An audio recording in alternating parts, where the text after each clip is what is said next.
more about Happy Accidents in particular. Happy Accidents is the name of your album that's out now on Dirty Bird, that album that Barclay, aka Claude, asked you to make.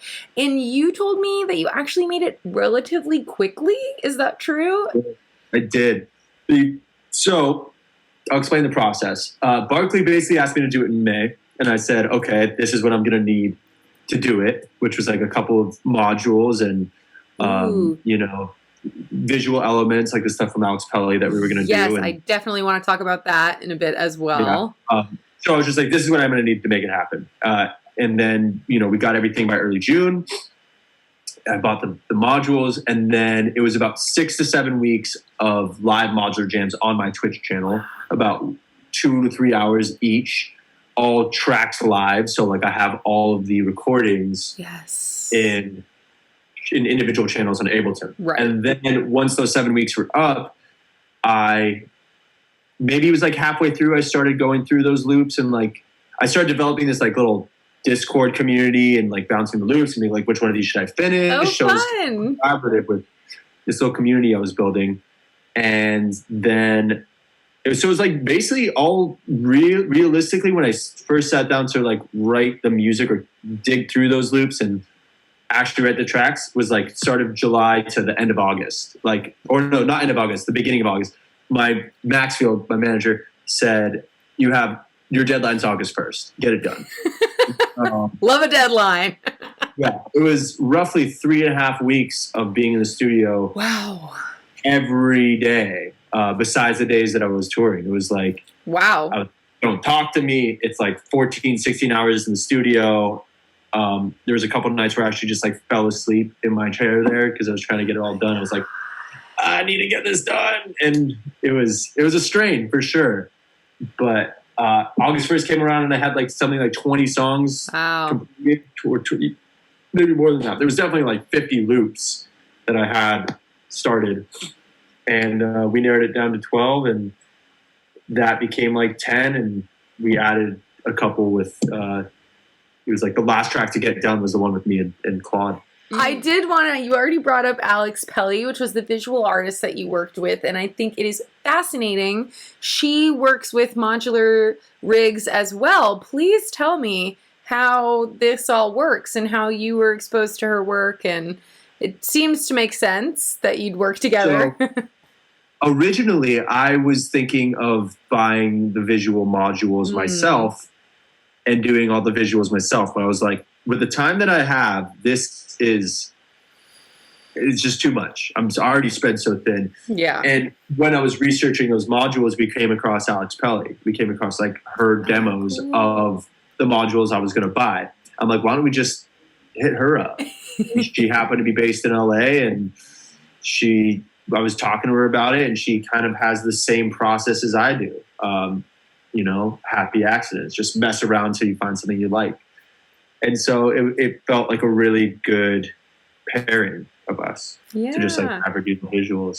And those are the visuals that we see when we look at the songs on YouTube, right? There are these crazy layers of colors and whatnot.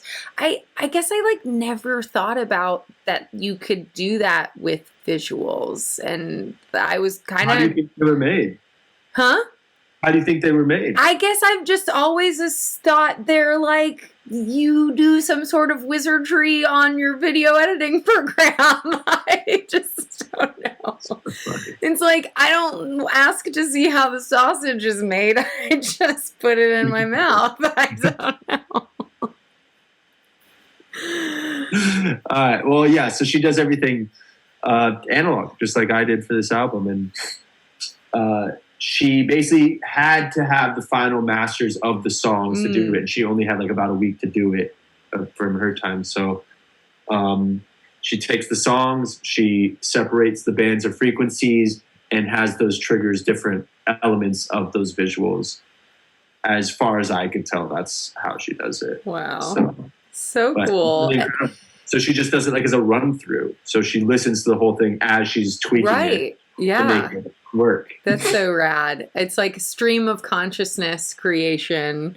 Yeah, it's all very reactive to the song as well. It's super cool. Which is perfect, because that's like, it's almost like if you could see inside someone's brain when they're listening to the music, and you know, the stories and the fun patterns you play in your brain. That's so cool.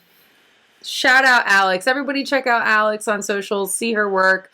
Perhaps it'll spark some inspiration for someone out there who wants to get involved. What advice do you have for someone who's interested in modular gear but has never really fucked around with it? Like, any advice whatsoever? Should you just go in there and get your hands dirty? How did you do it?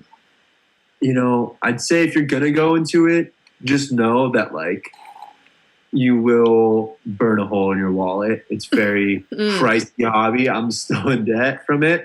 Damn, yeah. From buying a lot of gear. But I'd say buy with intent. Know what you want to do with it, because it's so endless in its scope of possibilities that you can do with it. It's just like, you know, figure out what you want to do.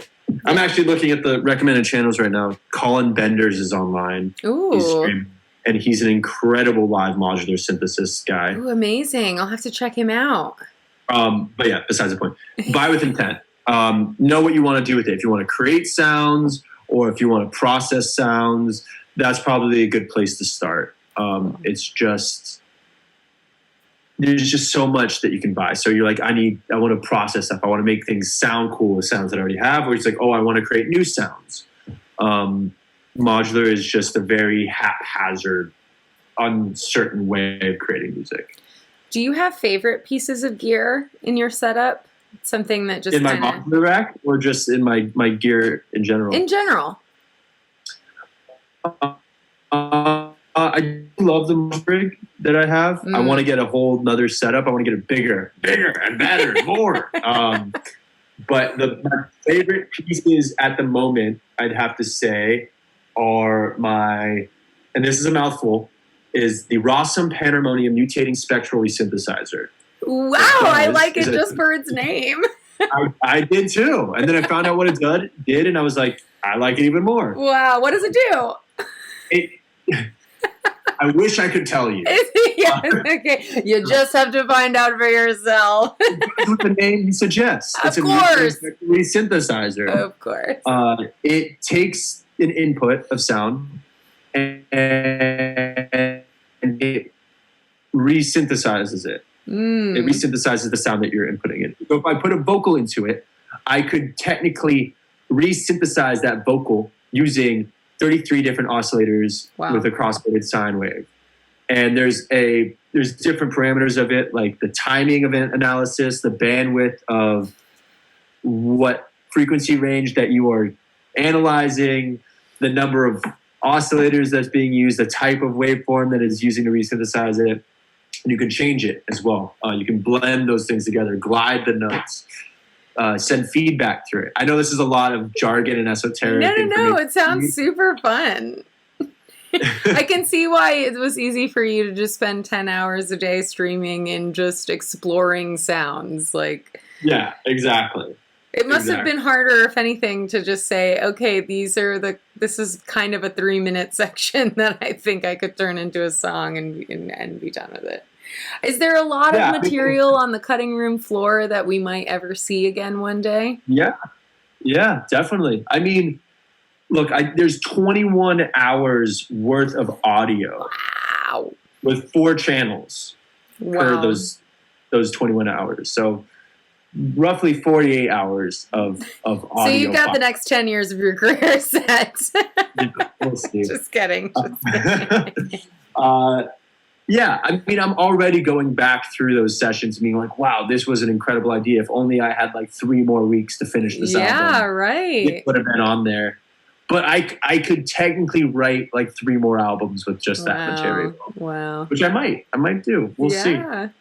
Do you think there's anything you learned about yourself during this process, kind of being pressure cookered to put an album out so quickly, or via just this process of creation where you were kind of collaborating with a community online, or something personal? I don't know. It seems like it was quite a feat. I'd say that if I truly wanted to be a vampire, I really could do it. Hell yeah. I could just go days with never seeing the sunlight ever again. Maybe years even. Wow. That's hard to do, I, so that is interesting to learn about oneself. I wouldn't say I'd recommend it. It was definitely a strain on my mental health. The stress of having to do it. The one thing I did realize is like I really do, as a person, personally, I need my balance. I need my routine, and I need not that I have one ever. I need